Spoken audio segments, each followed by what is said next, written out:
Jesus han siger, følg mig. Det betyder, at jeg er skabt til at leve et liv med Gud. Jeg lever sammen med Gud hver eneste dag. Han har skabt mig i sit billede. Men når han siger, følg mig, så sker der nyt. Jeg kommer ind i en ny relation til ham. Så selvom jeg var skabt til at leve med Gud, så kalder han mig nu til et nyt liv med ham. Og det er godt. Gud han er hellig. I 1. Peter 1:14-16, der siger han, at han er hellig, og derfor skal jeg også være hellig. Hvis vi går over i Hebræerbrevet kapitel 10, så står der også noget omkring, at vi er simpelthen nødt til at leve helligt.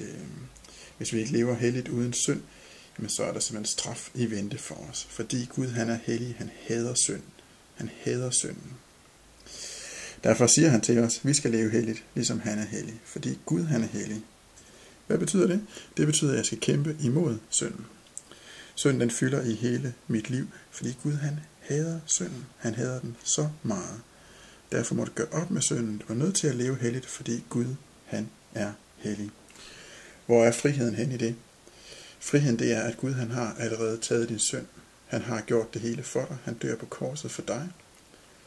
Og du skal faktisk ikke gøre noget som helst. Du må leve i den frihed, han har betalt det hele. Og dog alligevel, så siger han, lev helligt, fordi Gud han er hellig. Så kan du for eksempel gå i bøn. Du kan vælge at bede til Gud og sige, hey Gud, jeg er mega frustreret over mit liv. Hvad skal jeg gøre? Og i bønnen, der må vi så gå hen og sige, jamen det er et spørgsmål om tro og tillid. Jeg tror, at Gud han hører mig i en bøn. Jeg tror på, at han tilgiver min synd, når jeg bekender den for ham. Vil bekende den for ham.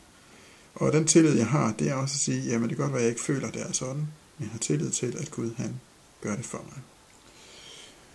Ham du kæmper mod i forhold til synden, det er djævlen. Han kæmper en hård kamp, han er rigtig stærk. Men han er slet ikke så stærk som Gud. Gud han er meget stærkere.